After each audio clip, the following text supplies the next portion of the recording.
என்னம்மா ஆச்சு? சரி வா, ஒரு வாக் போவா.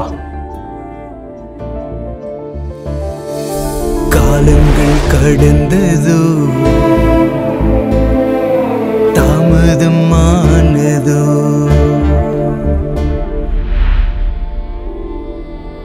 என்னப்பா, என்ன ஆச்சு?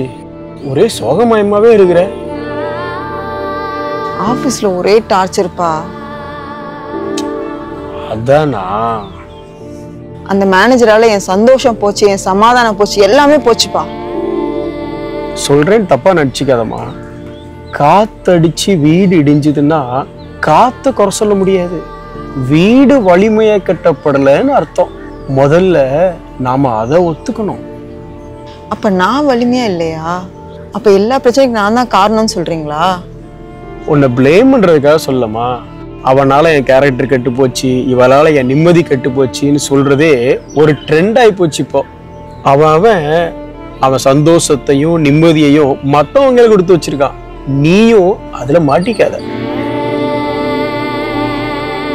நீ சமாதானமா இருக்கணுமா வேண்டாமா, நீ சந்தோஷமா இருக்கணுமா வேண்டாமான்னு இன்னொருத்தன் தான் தீர்மானிக்கணுமோ?